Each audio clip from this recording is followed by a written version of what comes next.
जनमन TV. जंगल में गर्मी का मौसम चल रहा था।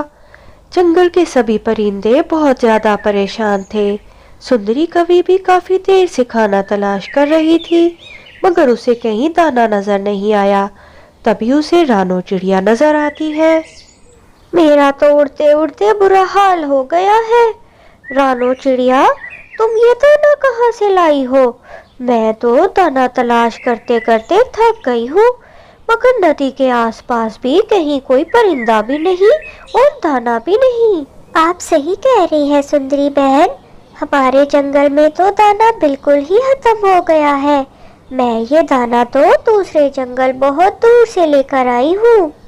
रानो की बात सुनकर सुंदरी तो बहुत ज्यादा परेशान हो जाती है। उसे भूख भी बहुत ज्यादा लगी थी। फिर वो उड़ने का सोचती है और खाना तलाश करती है। उड़ते उड़ते वो जंगल के काफी अंदर चली जाती है, मगर उसे उड़ते हुए अभी थोड़ी ही देर हुई थी कि एक जगह उसे कुछ दाने पड़े हुए नजर आते हैं। वो दानों के पास जाकर बैठ जाती है और इधर उधर देखती है। ये रानो चिड़िया तो खुद को पता नहीं क्या समझती है। कह रही थी हमारे जंगल में खाना खत्म हो गया, मगर यहाँ तो इतना सारा दाना पड़ा है। खुद भी खाऊंगी और थोड़ा मेरे कालू जी के लिए भी लेकर जाऊंगी। सुंदरी कवि अभी अपने आप से बातें ही कर रही थी कि अचानक से एक जाल आकर उसके ऊपर गिर जाता है। बचाओ बचाओ, ये क्या हो गया? ये तो किसी शिकारी ने जाल बिछा रखा था। कोई तो मुझे बचाओ। प्यारे दोस्तों, अगर आपने अभी तक मेरी वीडियो को लाइक और चैनल को सब्सक्राइब नहीं किया तो मेरी वीडियो को जल्दी से लाइक और सब्सक्राइब कर दो। हाय हाय हाय, ये क्या? इतने दिन से जाल बिछा रखा था और उसे में फंसी भी तो क्या एक काली कव्वी। चलो खैर, इतने दिन की भूख है, इस काली कव्वी को ही खाकर गुजारा कर लूंगी। नहीं नहीं चील बहन, मुझे मत खाना। मुझे खाओगी तो तुम्हारा रंग भी मेरे जैसे काला हो जाएगा। फिर तो तुम बिल्कुल भी सुंदर नहीं लगोगी। हाँ, क्या तो तुम सही रही हो कवि। अगर मैं तुम्हें खा लूंगी तो मेरी तो सारी ब्यूटी ही खत्म हो जाएगी। मगर क्या करूं, मजबूरी है। जिंदा रहूंगी तो ब्यूटीफुल लगूंगी ना। प्लीज चील बहन, मुझ पे रहम करो। मुझे छोड़ दो, मेरा कालू घर पे मेरा इंतजार कर रहा होगा। चील तो बहुत दिन से भूखी थी। कव्वे की मिन्नतों का उस पर कोई असर नहीं होता।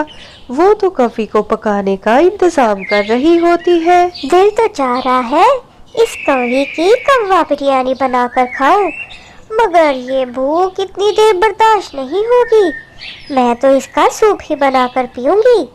मगर ये लकड़ियाँ थोड़ी कम है, जंगल जाकर और लकड़ियाँ लेकर आती हूँ। और फिर चील सुंदरी कवि का सूप बनाने के लिए जंगल से लकड़ियाँ लेने चली जाती है और बहुत सारी लकड़ियाँ इकट्ठी करके लाती है और बड़े से बर्तन में पानी डालकर सूप बनाने की तैयारी शुरू कर देती है। कालू कौवा बहुत देर से अपनी बीवी सुंदरी को ढूंढ रहा था कि अचानक उसकी नजर चील पर पड़ती है, जो बड़े से पतीले में पानी उबाल रही थी और उसके पास ही उसकी प्यारी सुंदरी जाल में फंसी हुई बैठी थी। सुंदरी तो कितनी अच्छी लग रही है जाल में फंसी हुई। मेरा तो दिल खुश हो गया आज। अरे चील बहन, मैं आपका शुक्रिया किस तरह अदा करूं? इस सुंदरी ने तो मुझे बहुत ही तंग कर रखा था। आपने ये बहुत अच्छा किया कि इसको जाल में बंद कर रखा है। अब मैं आजाद जिंदगी गुजारूंगा। बेशरम कालू, मुझे तुझसे ये उम्मीद नहीं थी। तू तो बिल्कुल ही अकल से पैदल है। अगर तुम दोनों की मीटिंग खत्म हो गई हो तो क्या मैं अपना पुलाव बनाना शुरू करूं? मुझे बहुत भूख लगी है। अरे चील दीदी, ये कव्वी तो बहुत ही कड़वी कसैली है। अगर इसी तरह इसका सूप बनाकर पियोगी तो तुमसे तो पिया ही नहीं जाएगा। हमारे जंगल से एक कव्वा मसाला मिलता है, उसका सूप बनाकर पियो, बहुत मजा आएगा।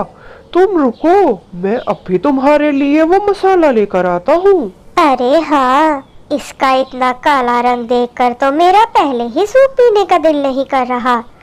ठीक है, तुम जल्दी अपने जंगल से जाकर वो कव्वा मसाला ले आओ। मैं जल्दी से सूप बनाकर पीना चाहती हूँ। हाँ हाँ, क्यों नहीं। मैं बस 2 मिनट में गया और 5 मिनट में वापस आया। अभी देखना। कालू को वो मसाला लाने की बहुत ही ज्यादा जल्दी थी, इसलिए वो जल्दी से अपनी बाइक पर बैठता है और मसाला लेने के लिए भागता हुआ जाता है। और फिर वो हॉस्पिटल जाकर तोते को सारी बात बताता है और उससे वो मसाला लेकर जल्दी से चील के पास पहुंच जाता है। ये लो चील बहन, ये मसाला सूप का बहुत मजे का है। इसे डालो और खूब मजे से इस सुंदरी का सूप पियो।